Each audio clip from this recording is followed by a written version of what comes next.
Balearic Islands. Sascha is one of the world-leading numerical builders and an active collaborator with the gravitational community. So he's one of the driving force with this Ninja project, which is an active collaboration between gravitational observers and numericals. Thanks. So thanks a lot for inviting me to be here. It's a great pleasure to be here in this place. So what I'm planning to do this week is to give a short introduction to the theory and numerics of partial differential equations as we will need it for numerical relativity. There's going to be a lot of things that you already know because all of you will have taken some courses in partial differential equations for physicists. There are many things that you're familiar with.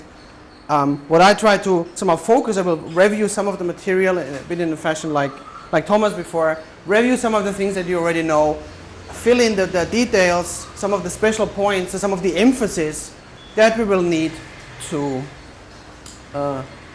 solve Einstein's equations numerically. Right? So this is the goal. Einstein's equations, they're popular all over the world. They're written in some train also somewhere in South America. And then in the lecture today, we will first warm up with just looking at ordinary differential equations.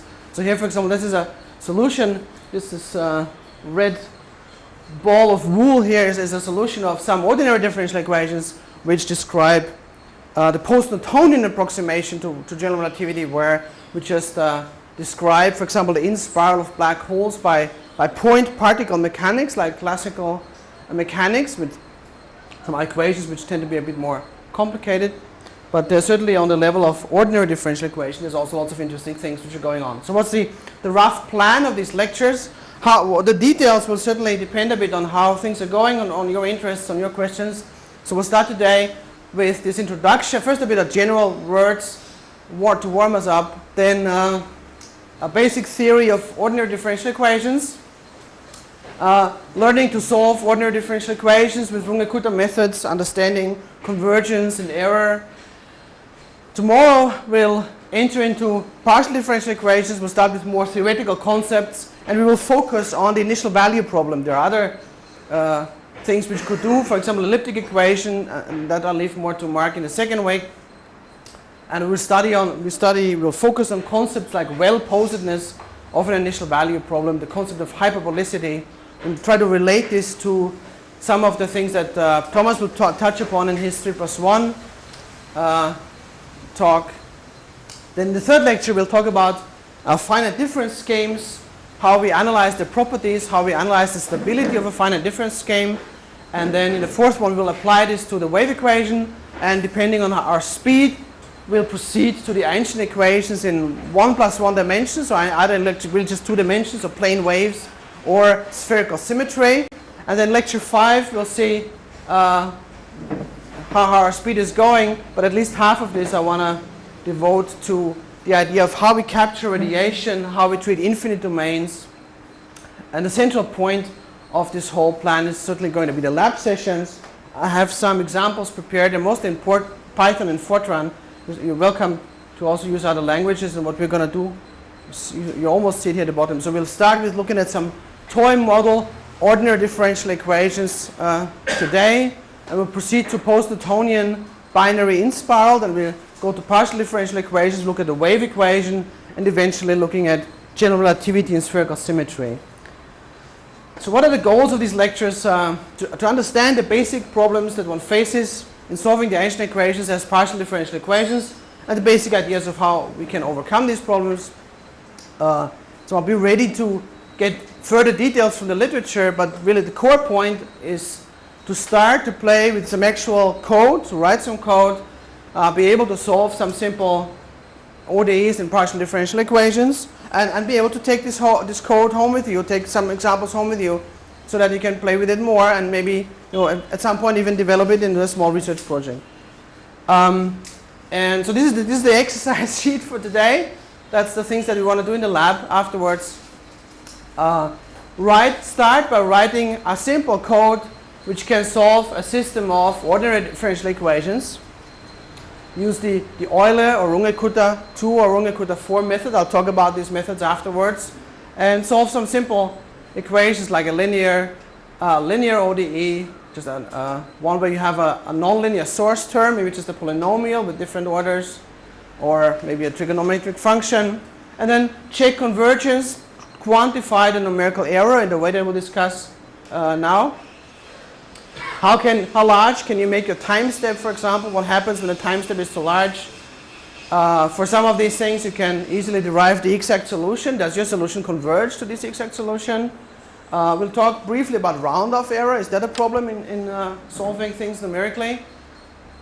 And then I have also some example code prepared, or if you're more advanced, maybe you want to do it by yourself. So if you're faster, if you're a bit faster, if you're a bit more experienced, then you may directly want to proceed from the simple examples that we do to the TOV equation, the Tolman-Oppenheimer-Volkoff equations that Thomas talked about before.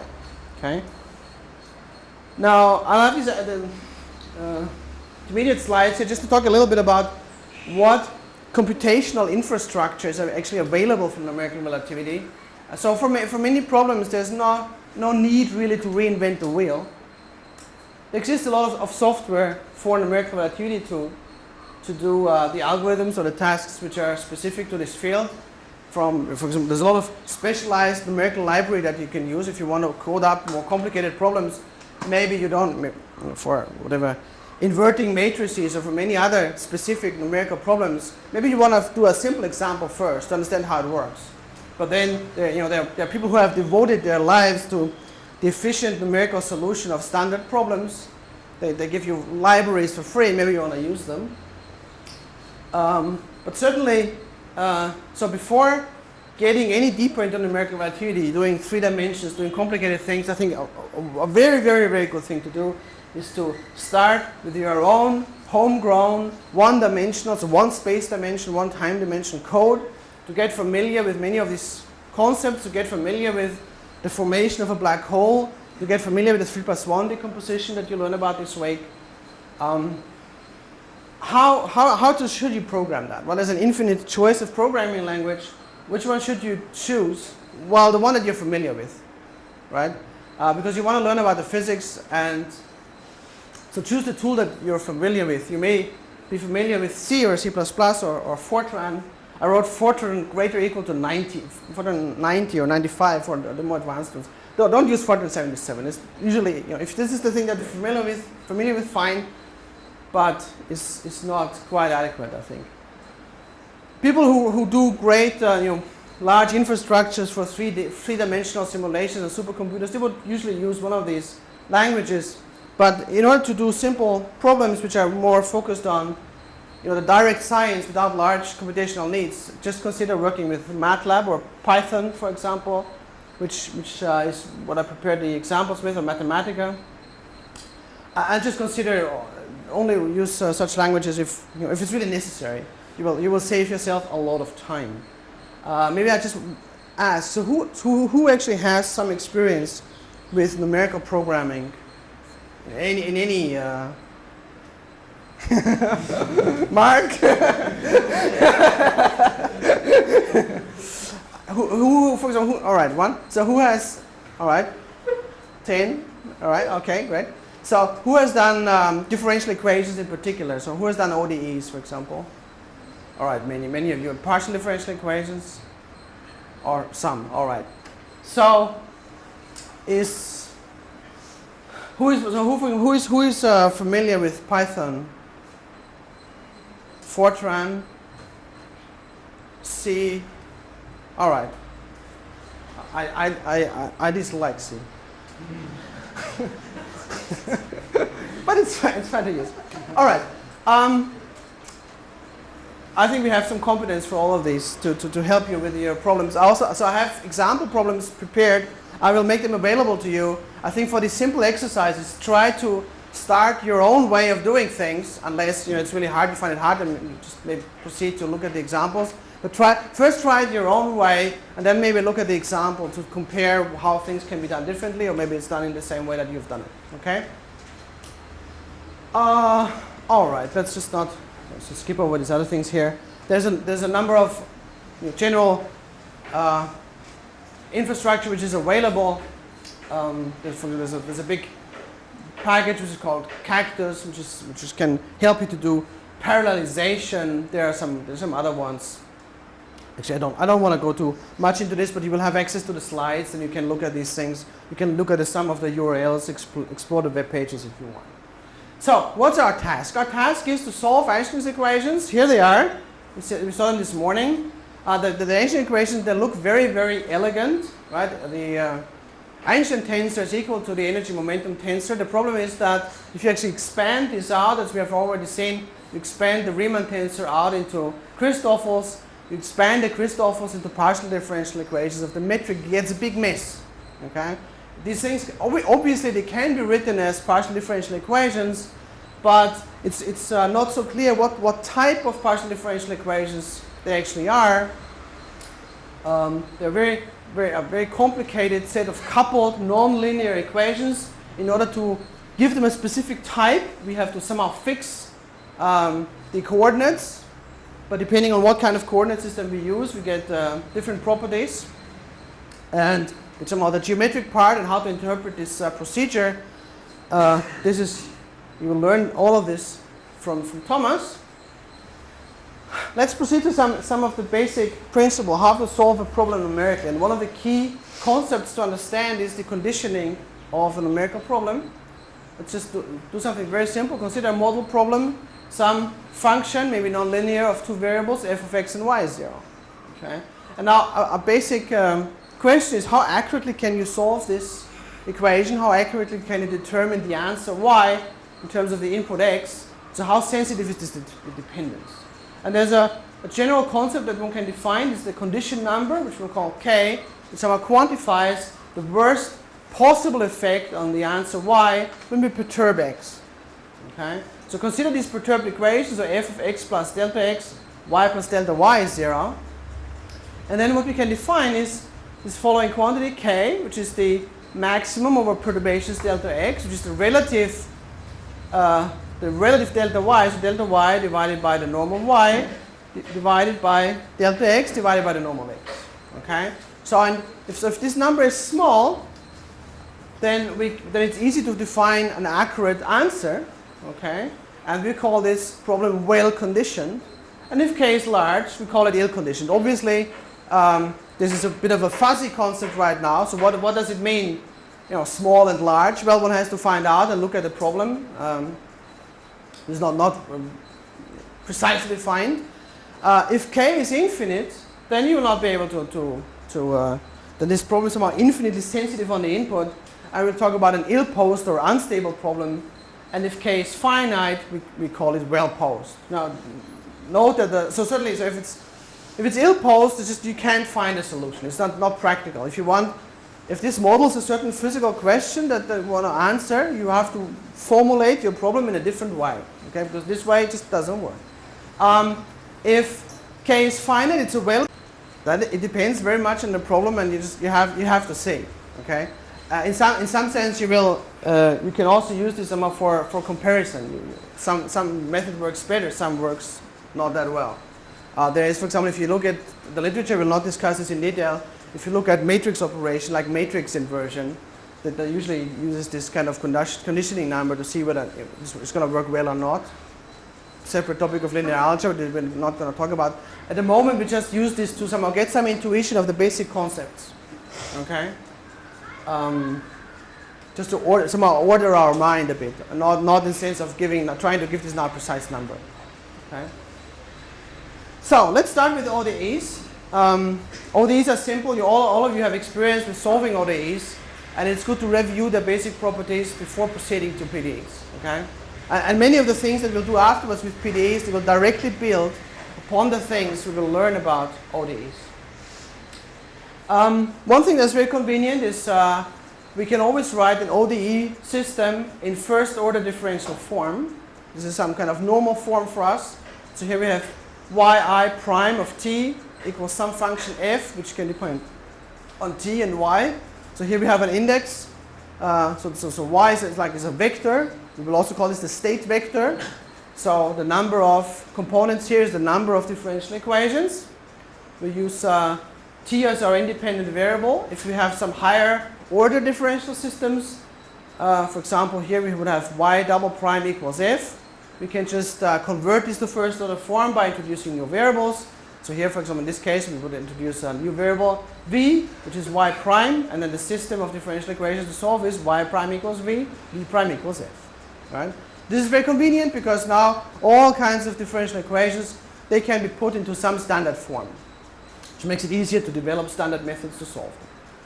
There's a key important result of ordinary differential equations theory that I think you're all aware of, but sometimes one forgets that, so one takes this to one takes it for granted, and one cannot take that for granted if one has PDEs, which is that the ODE initial value problem is well posed. What does that mean? That if we have initial data, which means here it's the state vector at some initial time, so all the yi at, let's say, t equals to 0, then there exists a unique solution, at least for some finite time. Okay, but maybe not forever.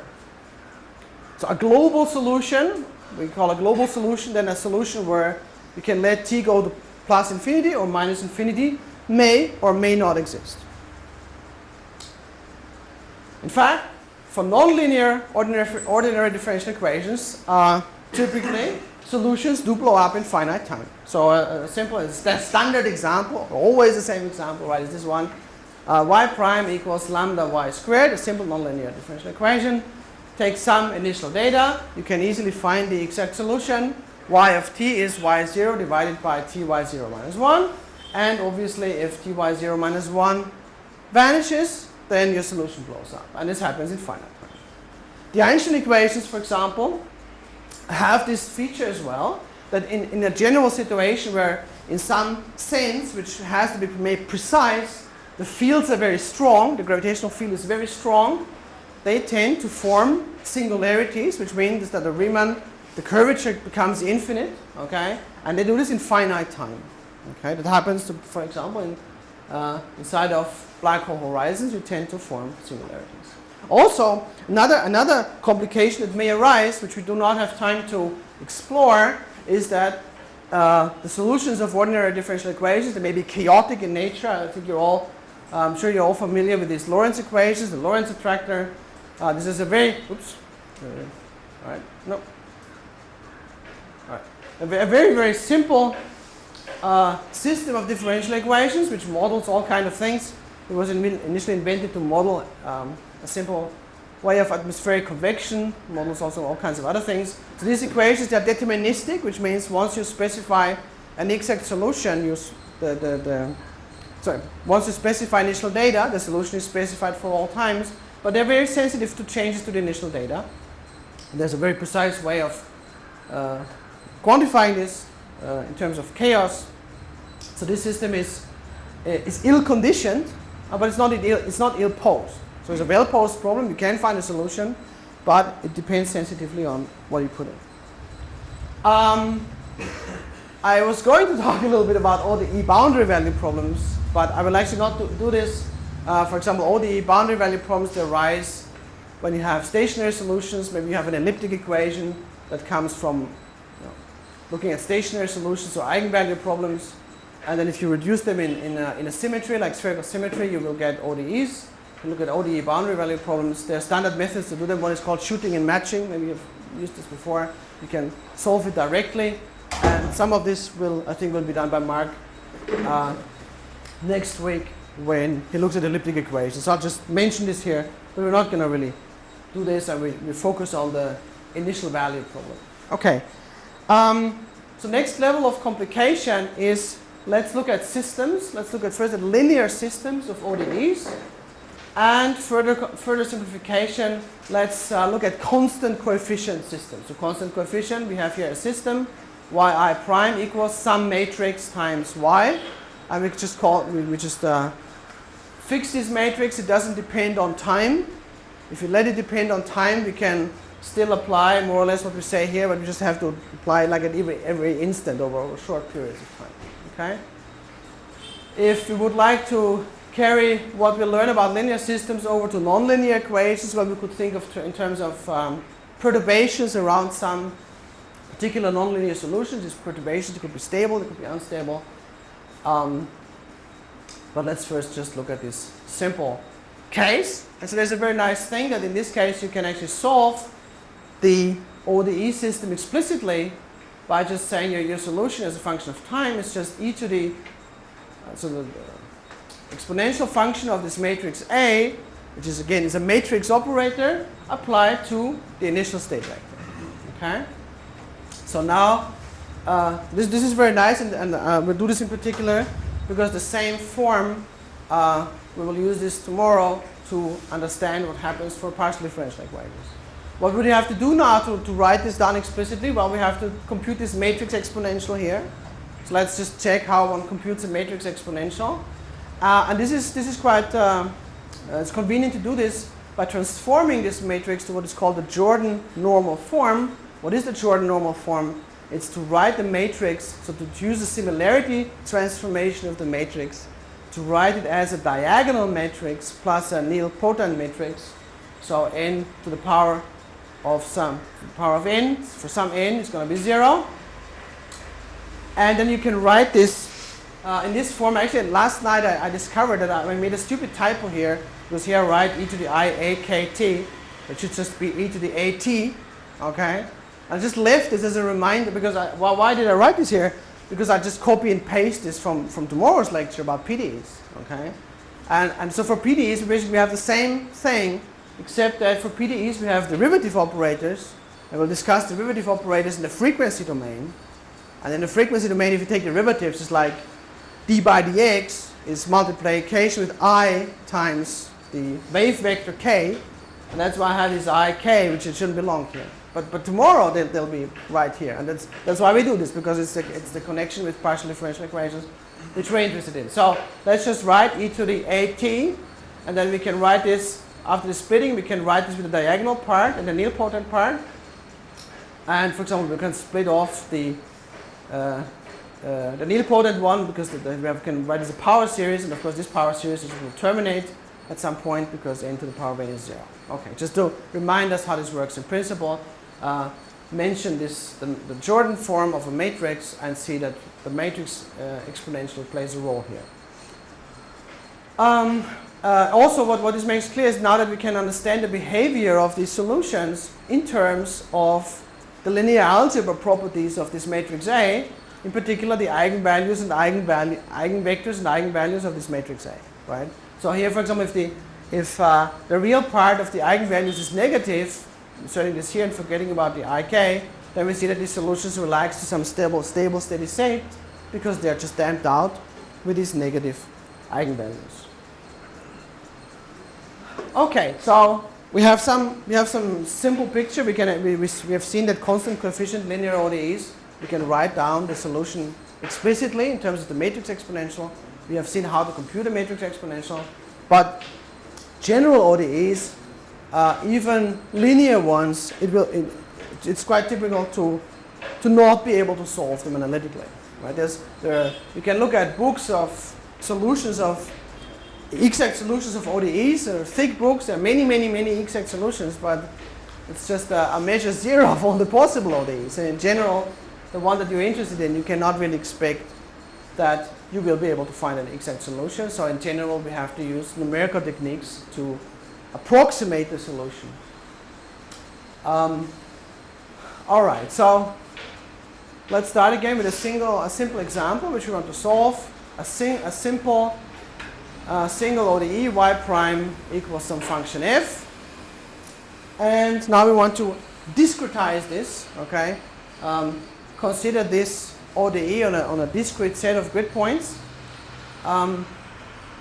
We can rewrite the first derivative as y prime is, just using standard definition of the derivative, as y of t plus h, where h is some small time step that we can take, minus y of t divided by h. And then the difference, we can Taylor expand this expression here, and we will find that in order to make this true, we have the next term is minus 1/2, the second derivative term in the Taylor series, plus a higher order error term. Okay? And then we can rearrange these, what I've written here, just to yn plus 1. So the solution at the time t plus h, like 1 time step advanced, is the previous solution, yn, which is y at t, time t, plus h times this expression, where here we have, this is the function f, which gives the first derivative, plus terms which shouldn't be there for the exact solution, and the first one here is y double prime times the grid spacing. So therefore, the error here, we call the error first order in the grid spacing, because it's proportional to h. We could actually do almost the same thing in a slightly different way. This formula here to approximate the solution step by step, it's called the forward or explicit Euler method. Why explicit?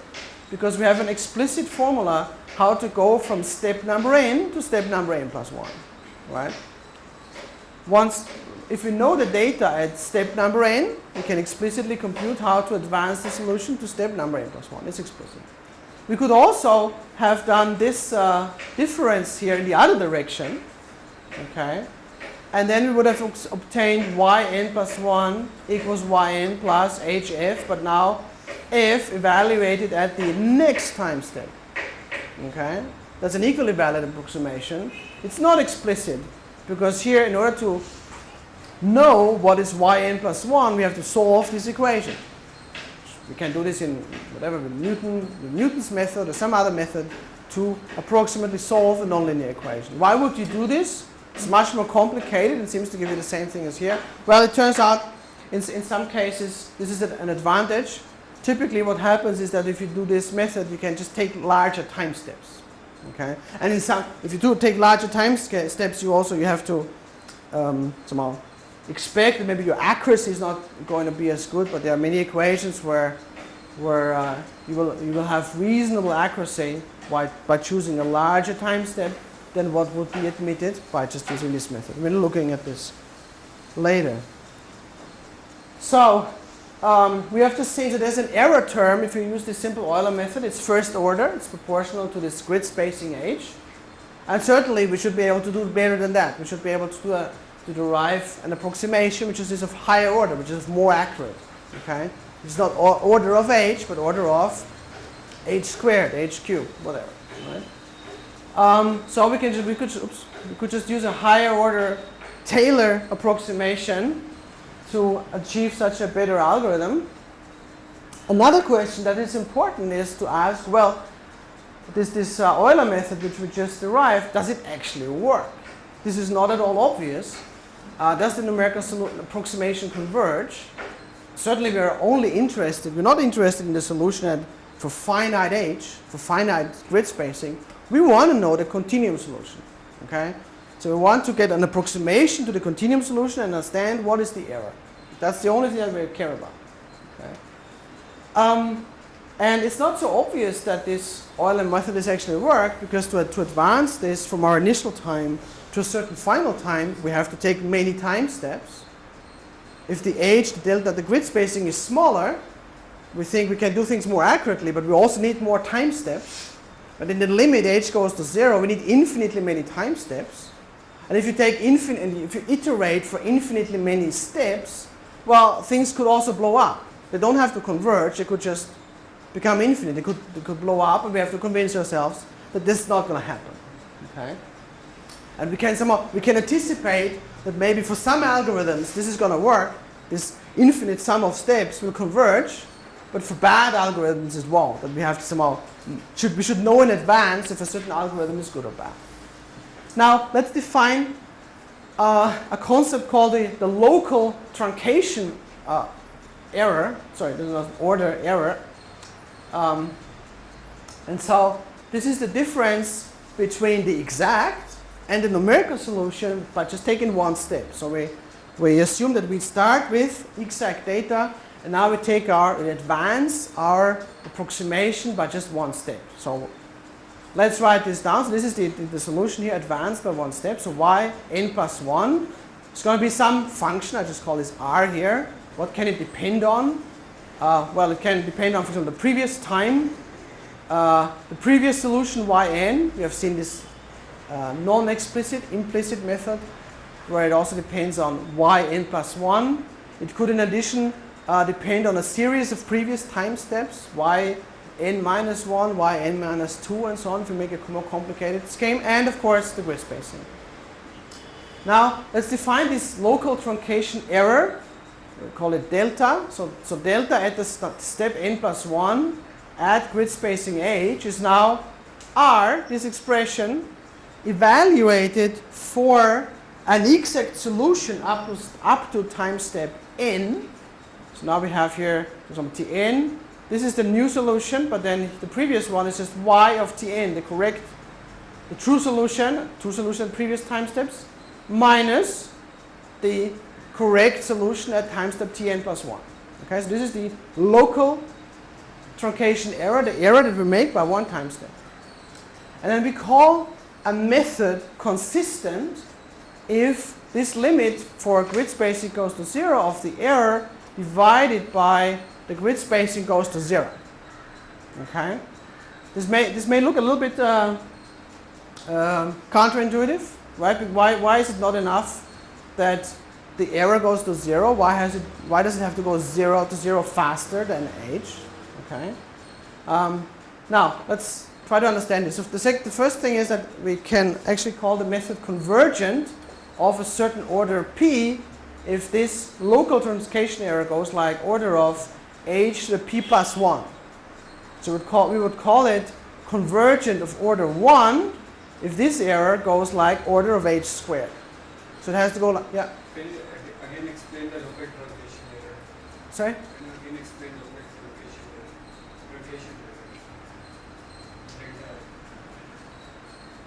error? Can you explain the local truncation error? Can I explain the local truncation? Sorry. The local truncation error is the error which you make. Well, if you, what do you have here? Where's that shark? Right, so we have here, this is y, our solution y of t, t-axis, and now we have finite grid of steps. Let's say this is here, this is time step n plus 1, n minus 1, and so on, right? And now we say we're somewhere along our way to integrate our equations, and now we go from time step n to time step n plus 1. We just take this one step. And now we ask, what's the error that we make during this just one step? So we assume that here we still have the exact solution. Okay? No?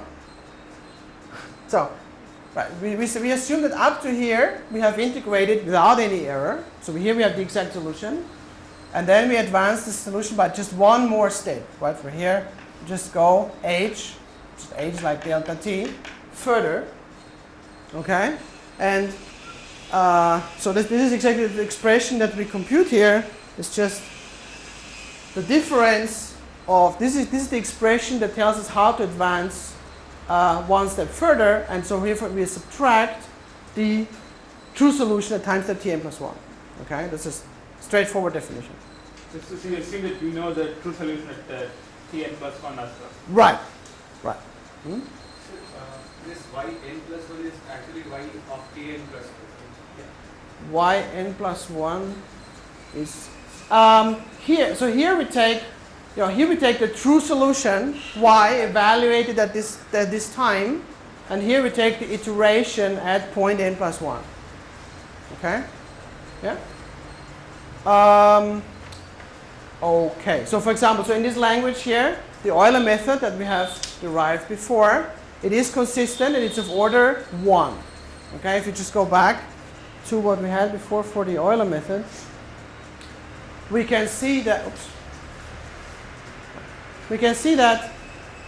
yn plus 1 is yn plus h times, so this expression here where if is just the source term, which of course we're supposed to know exactly, and then there's a first order error here, right?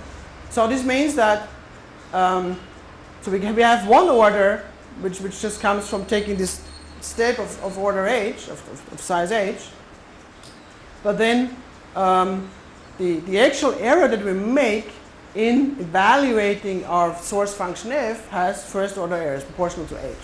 Okay, so this is why that's the the overall advancement here has order h squared, but the error that we make in evaluating f is of order h. If we make, so if the local, if we know what the local truncation error is, which we make in one step, okay, how large is the global error that we make after advancing to a certain time, okay? Well, this is in general hard to compute, but what one can show is that, of course, you have, if you take your time steps smaller, you will need more steps, okay? So, you need n steps, and so the global truncation error is going to go with a different power of h. So if the local error goes with order h squared, for example, then the global error is going to go by order h, because you just need more steps. So, Sascha, if this concept of local truncation error is useful only if we know analytical exact solution? No. It's just to define the concept. You don't have to actually. All right. So let's say a few words about this global truncation error. So the local error is relatively easy to control because it's part of your scheme. You know what is the approximation. So you know what is your local truncation error, but in order to know what the global error is, well, you have to compute the global solution, advance so and so many steps, and that in general, because you don't know the solution explicitly, it will be hard to know what that global error is. But it's, of course, this is exactly what you're interested in. You're not interested in just the local error. You're interested in what's the error after I've integrated to t equals 100. That's what you want to know, right?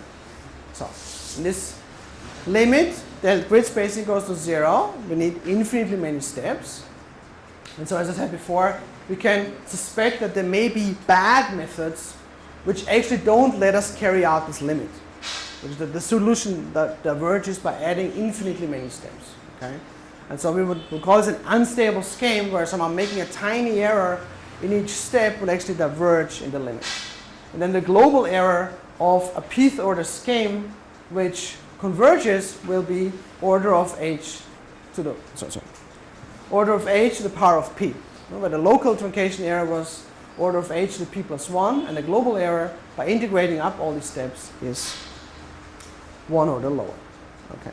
There's another kind of error that we have to be aware of, which is round-off error. Right? So there's what we've discussed before. This is what is usually called truncation error. We make this error by having a continuum equation and by discretizing it to some order in the grid spacing, making higher order by going to higher orders in the Taylor expansion. So by truncating our Taylor expansion at a finite value, we make an error, which we call the truncation error. But if you're using a digital computer to evaluate the solution, we also have to be aware of the fact that we are using numbers with finite precision. Right? Each number just has a finite number of bits, so there's finite precision. Usually we use double precision numbers because in modern computer hardware, this is what is implemented. So double precision, for example, what is called in the C languages is called double, or in Fortran double precision or real star 8.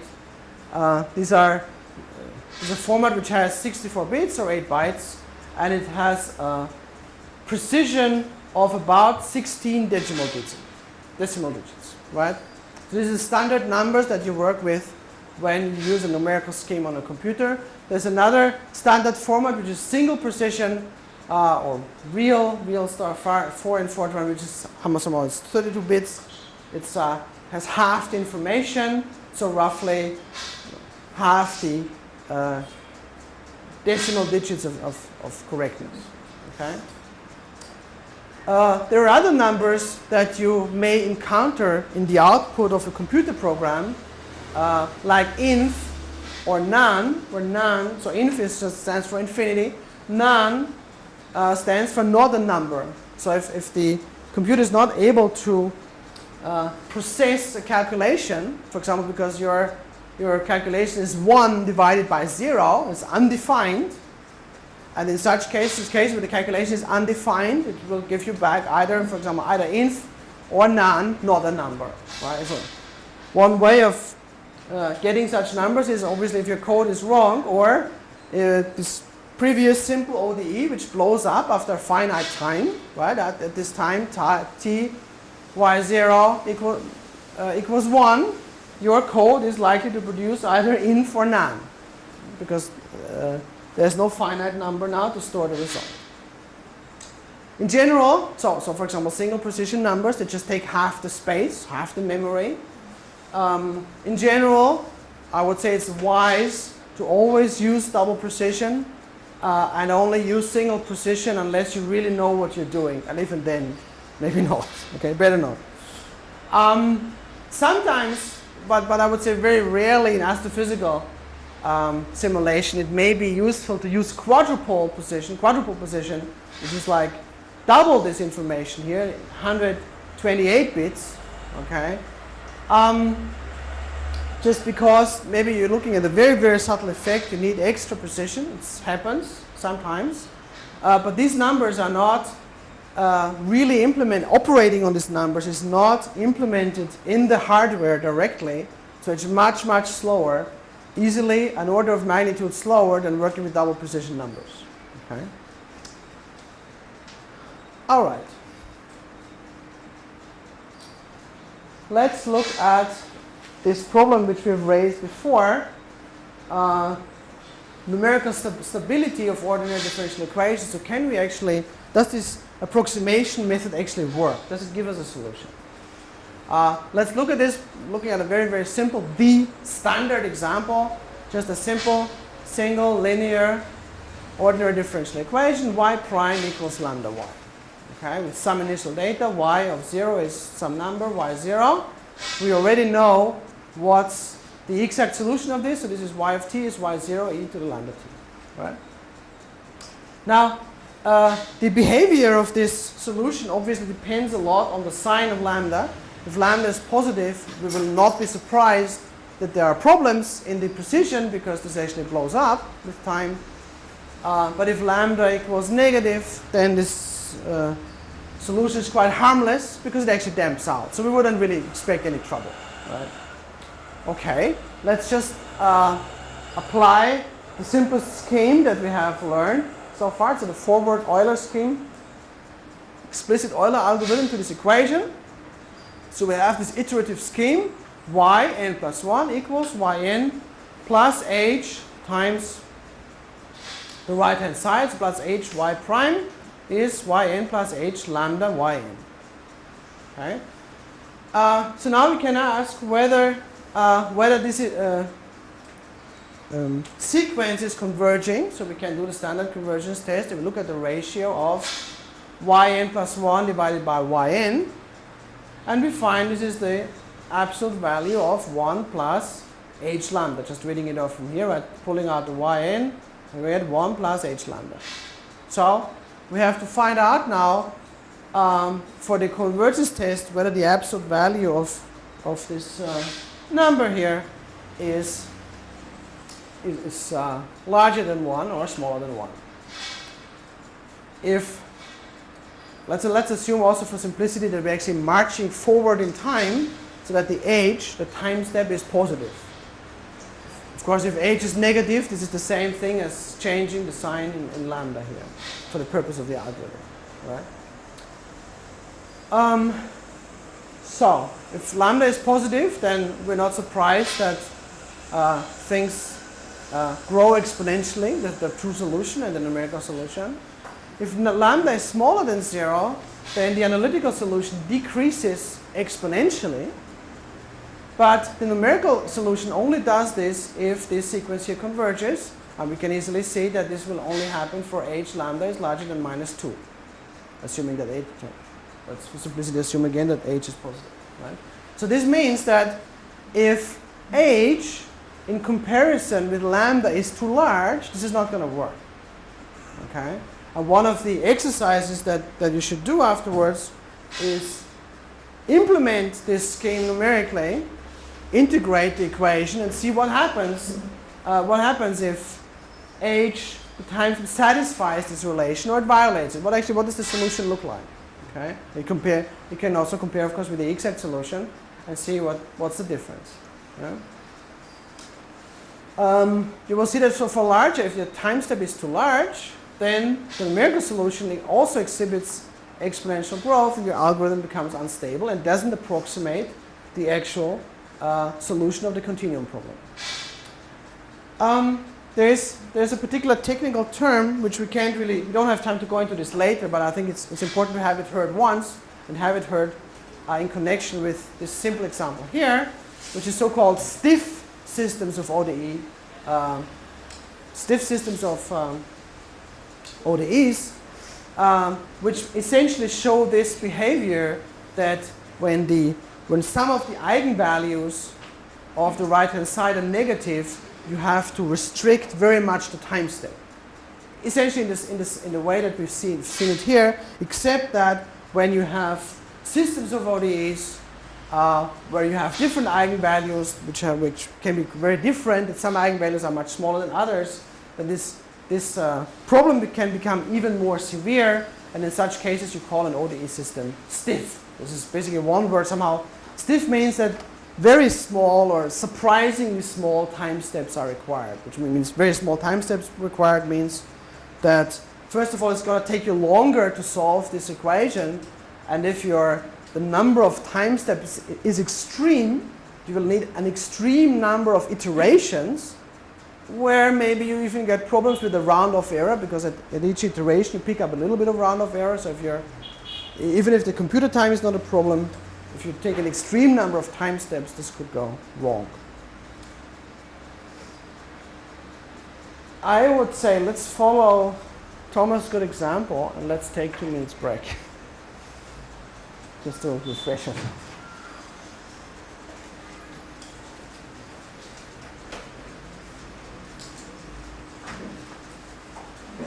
These are all young people that they can actually listen for 45 minutes. I mean, I can only listen for 15 minutes.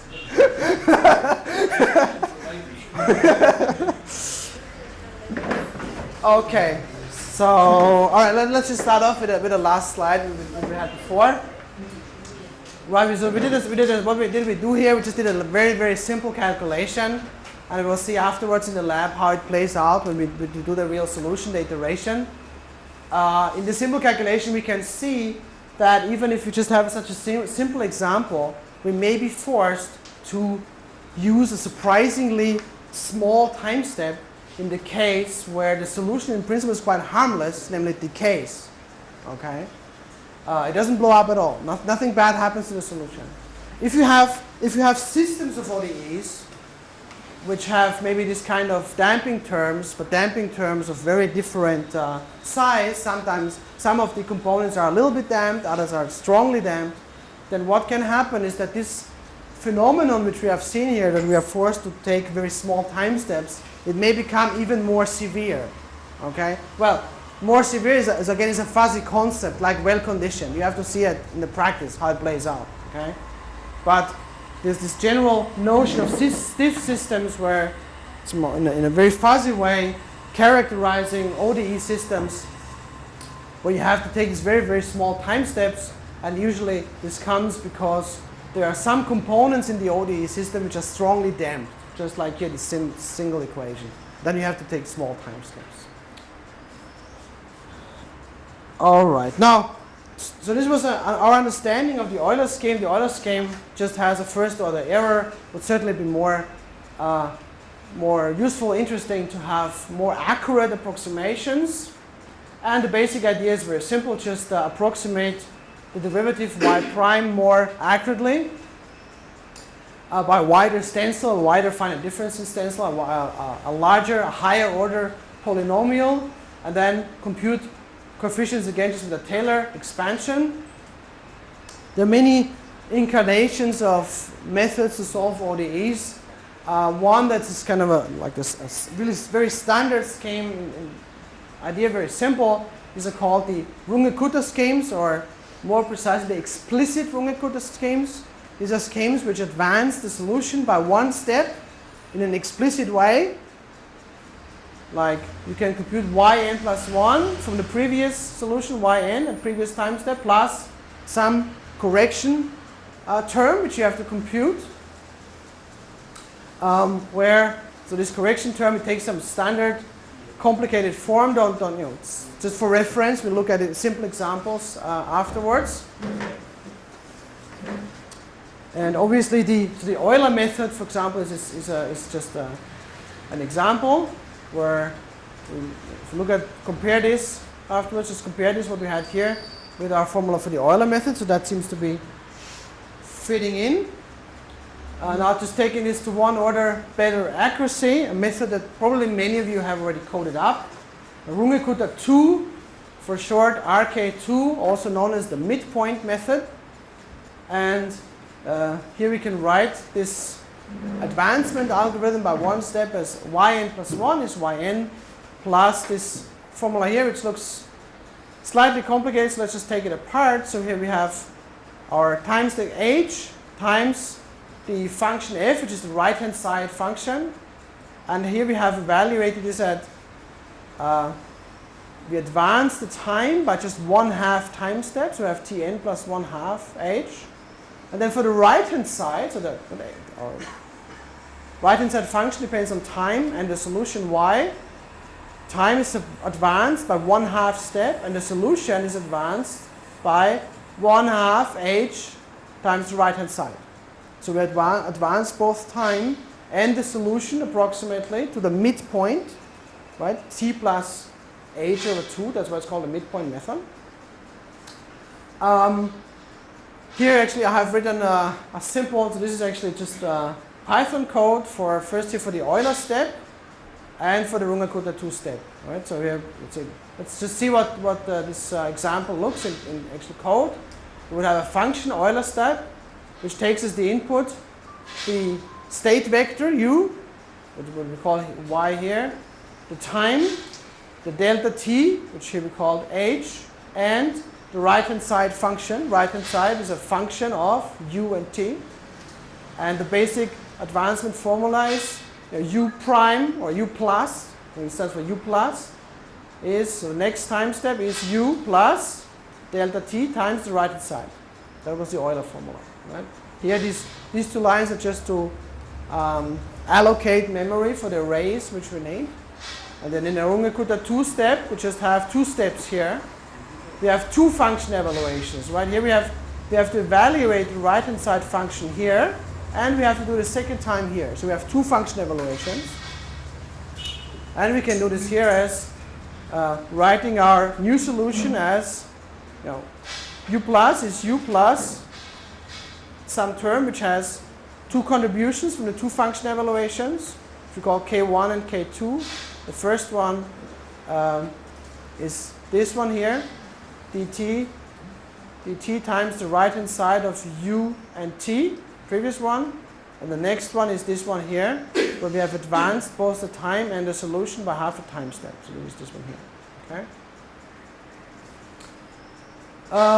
All right, so now let's look at the stability of this.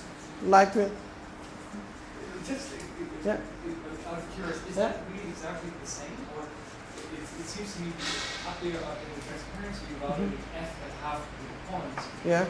Whereas here you seem to be evaluating f at the two endpoints. You take the right. Actually, maybe I was too fast because you can do both. Right. There's these two versions which are actually equivalent. Right. Yeah. I'll say something about it in a second.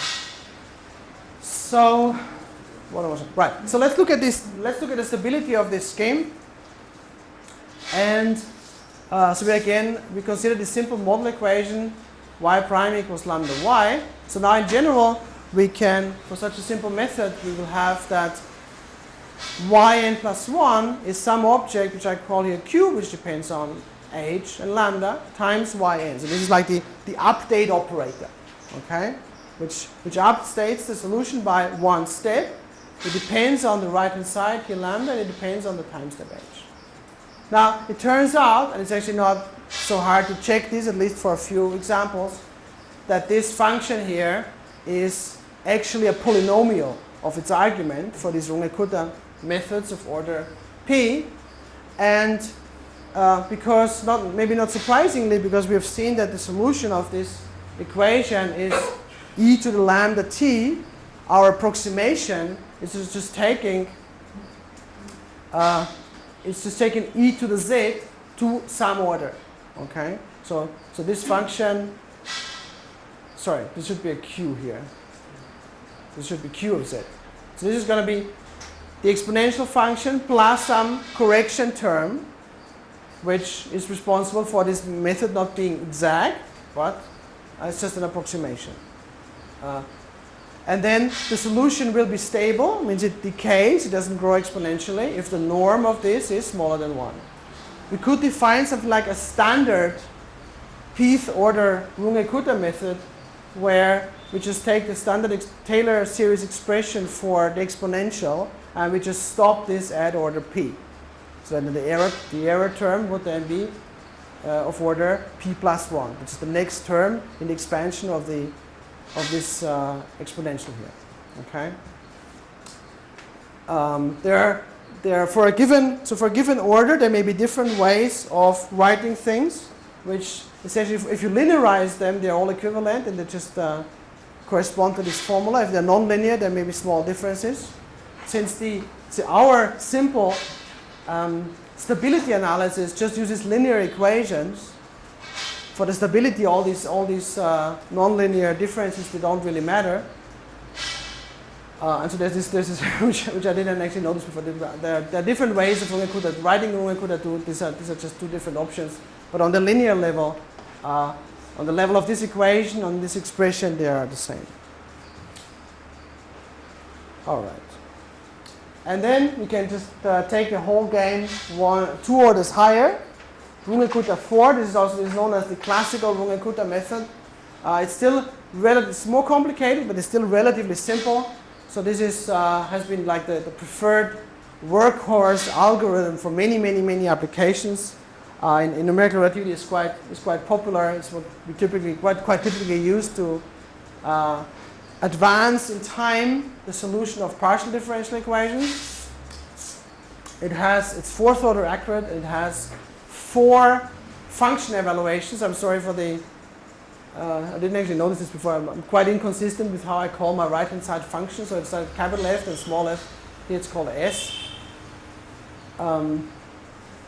It has the same scheme, so we just evaluate S at different time steps where we advance both the time argument and the function argument, and at the end we add all these different steps together to get an approximation for the solution.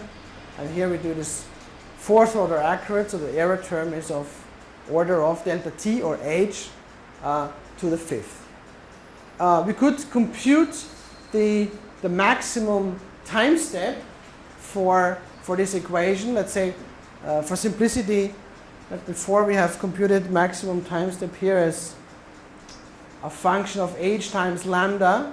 Just for simplicity, let's just take lambda minus 1. Okay, and we could just take this test. So insert this polynomial. Now we have expanded it up to order 4. Just simple expression, and just evaluate for what delta t this thing takes the limiting value, which is absolute value of 1. Okay, just do the simple calculation, and you will find that, for example, for the Euler, we've done it before explicitly. So for the Euler, the maximum time step would be 2. Same thing for Runge-Kutta 2. And for Runge-Kutta 4, it's a bit larger. Not immensely larger, but it's a bit larger. Okay.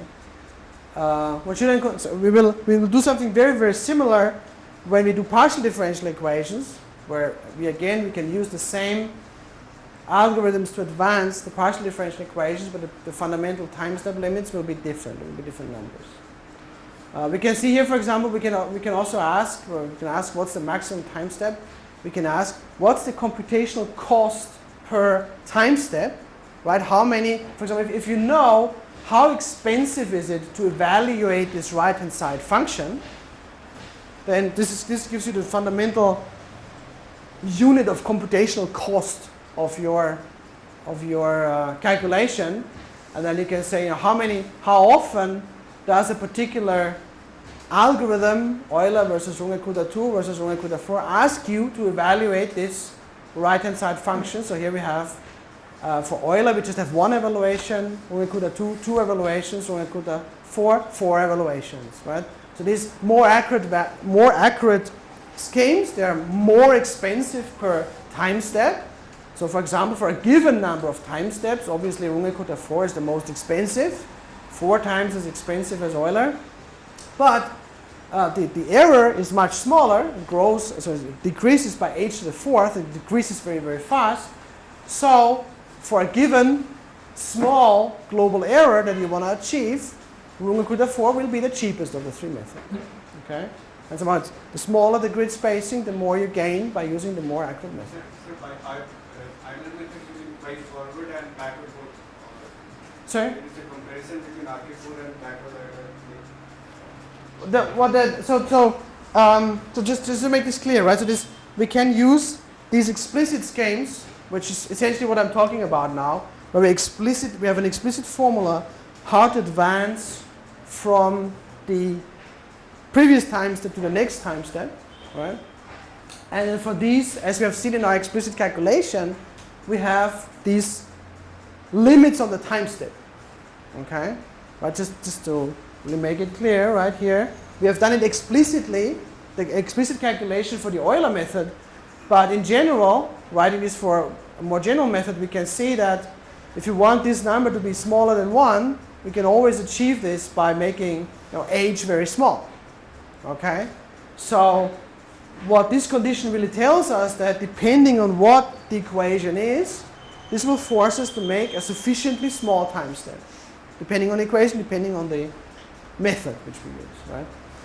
It turns out that if we have an implicit method, this doesn't really work because before we apply such a test, we have to actually solve an equation, and it turns out that this usually benefits us in being able to make much larger time steps. Okay, so it doesn't really say anything about the relative accuracy or so. The local error, for example, of forward Euler, backward Euler is the same, but they have a very different behavior regarding to the size of the time step. Essentially what this means is that unless you have one of these stiff problems which forces you to have a very, very small time step, you may want to use these simple explicit methods, but then in special cases where you have many different scales, many different time scales involved, it may be necessary to use, for example, in chemistry, it happens a lot in chemistry, that you have to use these implicit methods. All right. And another thing, just to a warning or a comment for tomorrow. Here, all of these methods work fine. Some are more accurate than other methods, but they all work in principle. Okay. We will find out that if you use these methods to advance partial differential in times, this is not quite true. And of these 3, at least in the standard setting that we will discuss tomorrow, the Runge-Kutta 4 is going to work, but the other 2 not. Okay? They will not be stable. They're stable for ODEs, but not for PDE. So I only discussed in detail explicit Runge-Kutta methods, order 1, 2, 4. There are many other integration schemes. So first we can construct even higher order Runge-Kutta methods, which use more evaluations of the right-hand side functions. The higher the order is, the more possibilities we have to tune our coefficients. We can tune them in different ways toward more efficiency, larger time steps, or other properties.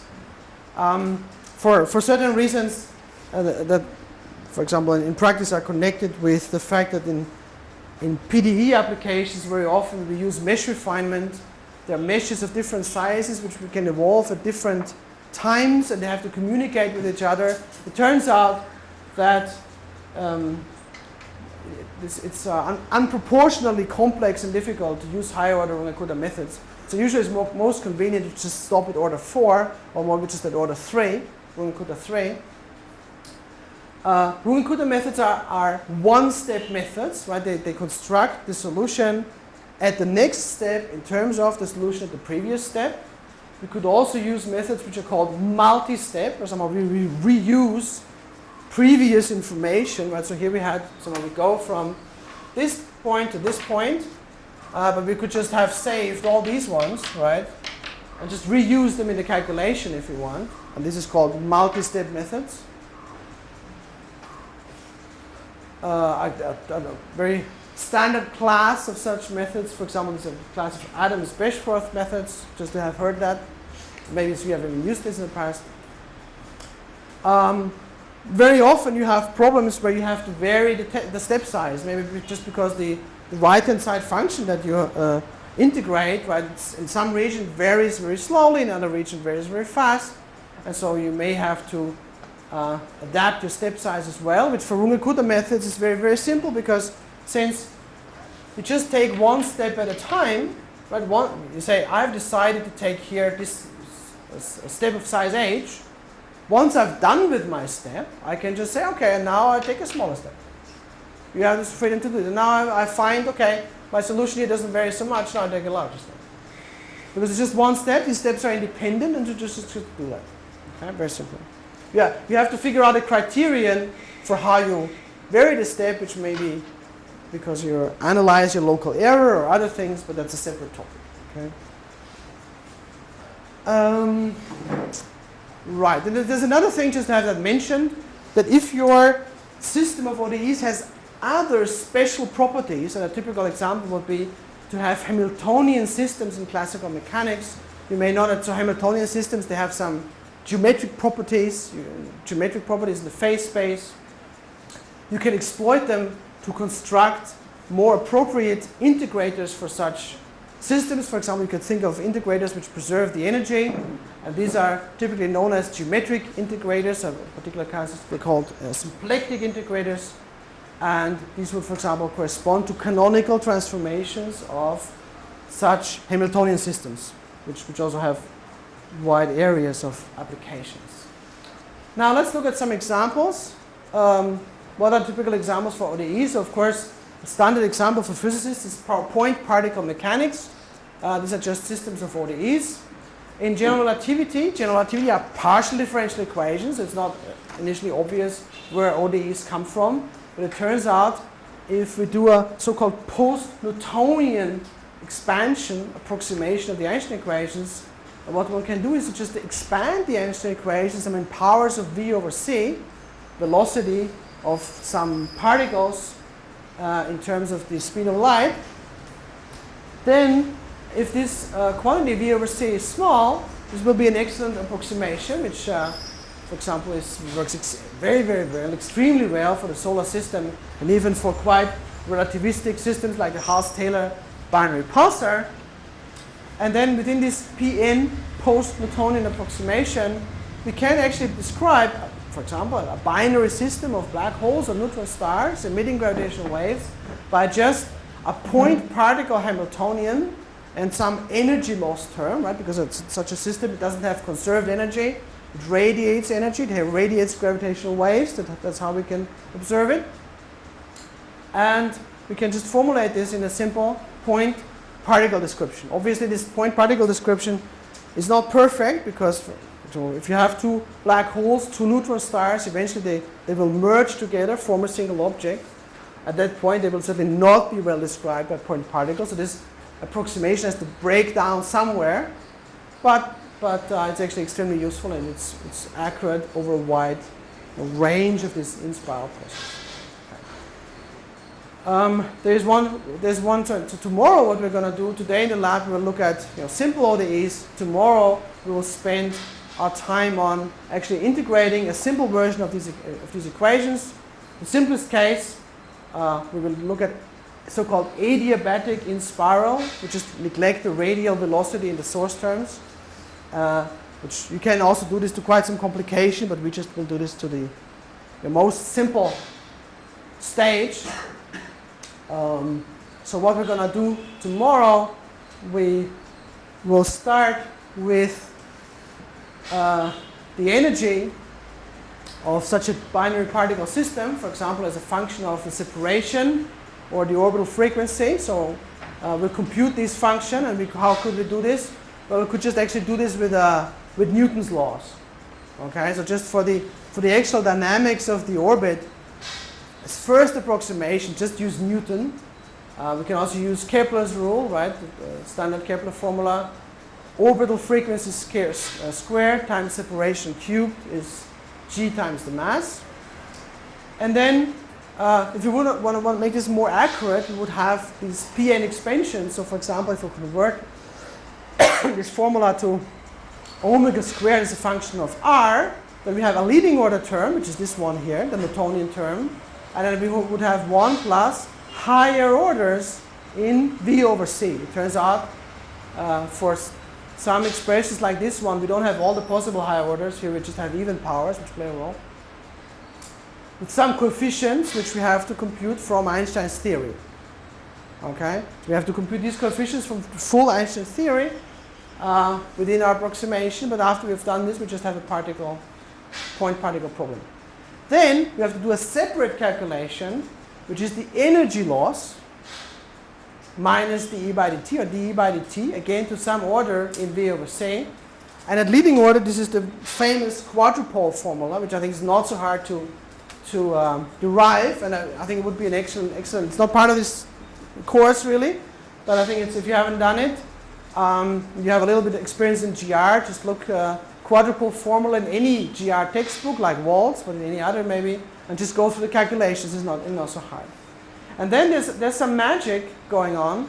If you want to compute the rate of change of any quantity x, the orbital frequency, the separation, or some other quantity that you're interested in, you can do the following simple trick. You want to compute dx by dt, and you just write this as dE by dt divided by dE by dx. You just compute, so you compute, this is dE by dt, this is the radiated power, and then you have to express the energy of this binary system as a function of the quantity you want to compute. So we could do it as a function of radius or function of orbital frequency. And then we can see here that we can cancel the dE and we just get dx by dt. Okay? It's a simple kind of balance argument which allows us to derive this ODE. Let's just look at the concrete case. So for the energy, we take to the lowest order the Newtonian energy of a particle, which you can easily derive, written as a function of separation. So we have the rest mass energies of the two black holes, the two bodies, maybe black holes, maybe neutron stars. The internal structure now doesn't play a role because they're point particles. And then this is the term in the energy which depends on their separation, either as a function of r or using Kepler as a function of omega. There is a quantity here. So this is m1 plus m2, the masses of the two particles.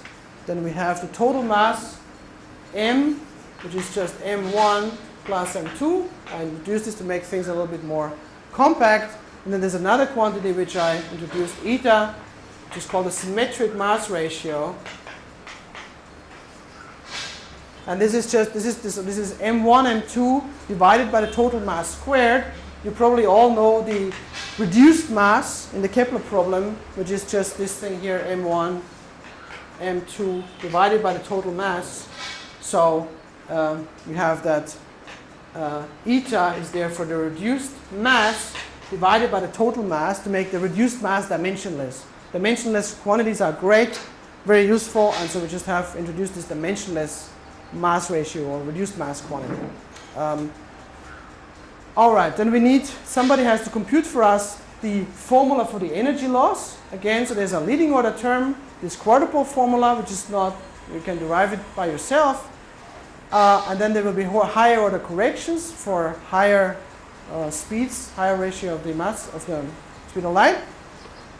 For gravitational wave science, there's another quantity which we're interested in, which is the phase of the orbit, just defined by orbital frequency is the rate of change of this phase, because this is the quantity somehow that the gravitational wave strain, the gravitational wave signal that we can observe directly depends on. So this is the quantity that we want to have very, very accurate. So for example, if we would do this kind of convergence test, which we talked about, we're most interested in what's this error here.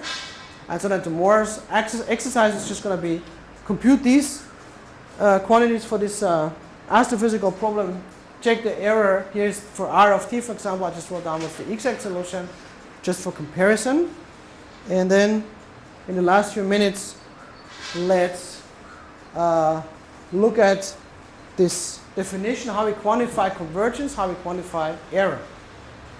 As I said before, while our computation is a computation of a discrete system with finite number of grid points, what we're really interested in is, of course, is only what's the correct continuum solution, or what's the error that we make in our approximation.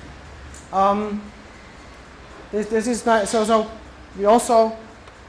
we talked about stability, right? There's a nice kind of picture that one can have in one's mind to think about what does it mean to somehow construct a stable finite difference scheme for some differential equation which has infinitely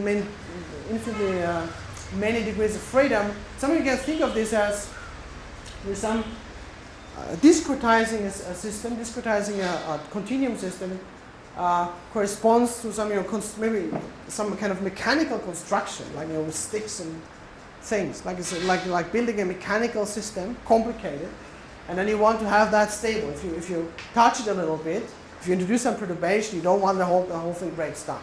Okay, the art of constructing a finite difference approximation is the art of constructing these kind of stable kind of mechanical buildings. X, maybe in our previous example, it's the separation of the two particles, or the orbital frequency, or some other quantity. Okay. Then this will depend on the discretization. Before we've done ODEs and we call it delta t. Now here I've written delta x, whatever. The quantity in the grid which becomes small.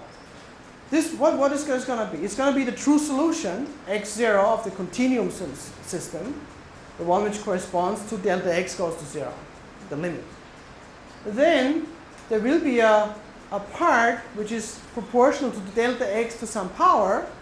This is the global truncation error which we have discussed before. So for example, if we have a second order scheme, that means global truncation error will be proportional to delta x squared, and so n should be 2.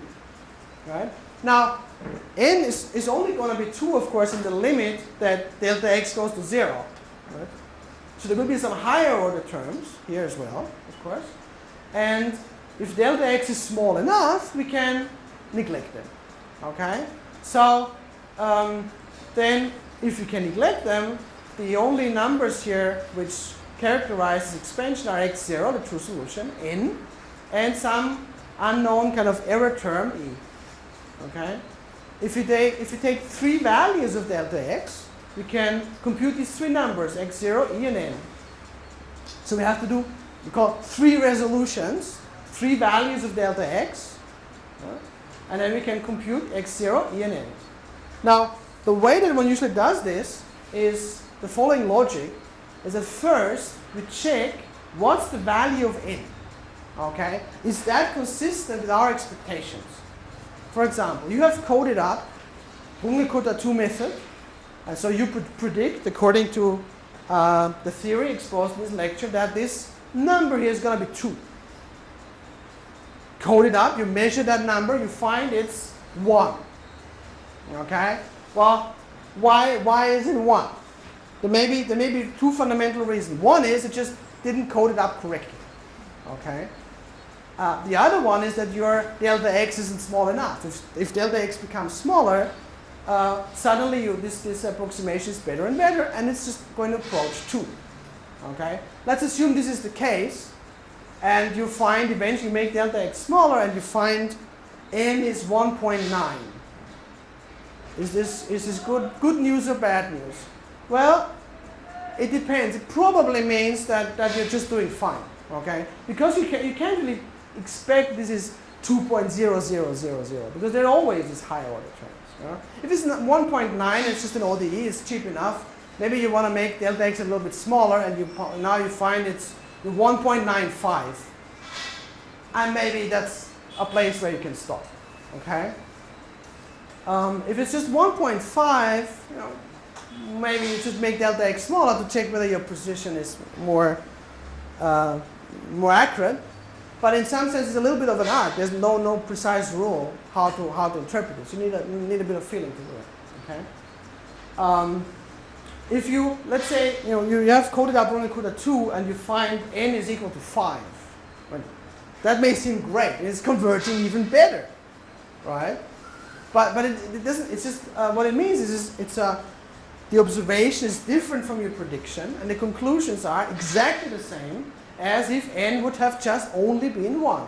It's either your algorithm isn't correct, okay, or maybe your analysis, or you just have to make delta x smaller because you're not what we call in the convergent regime, the regime where this approximation is valid.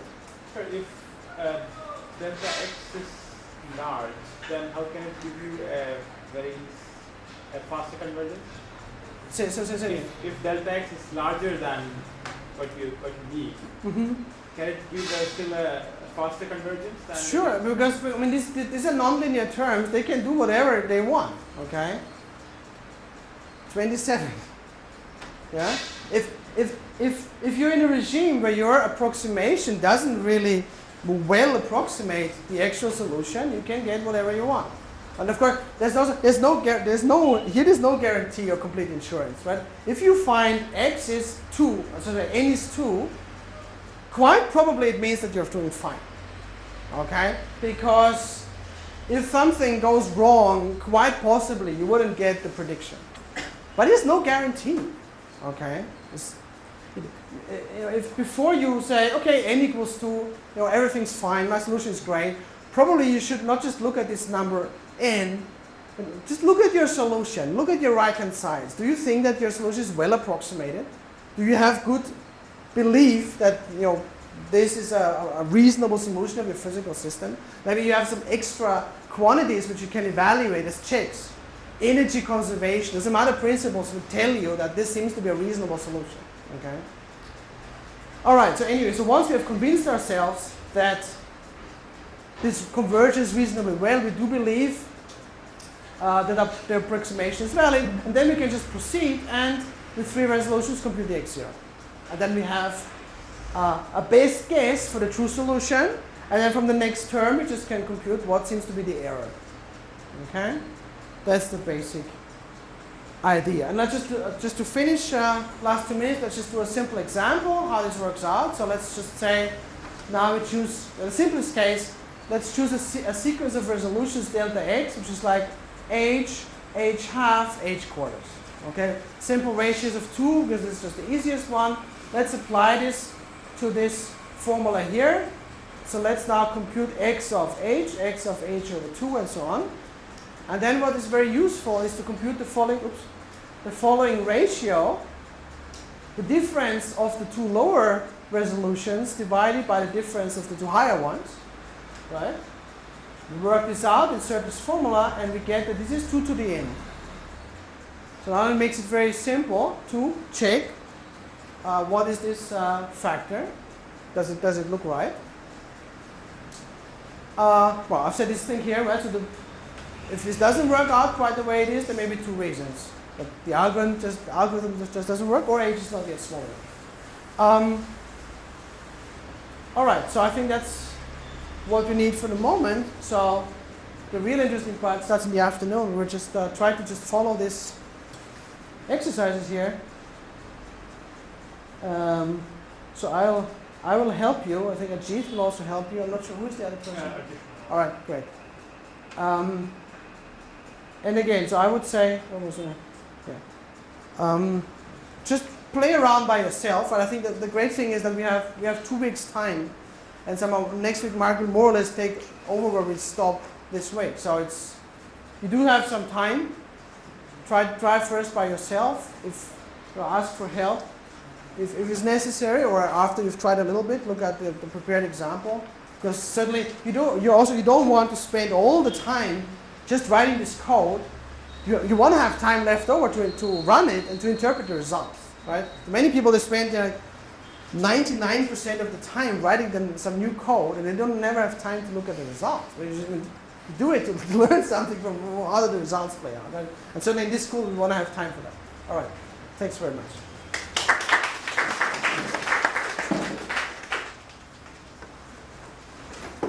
It's lunchtime. You'll reconvene at 2 o'clock.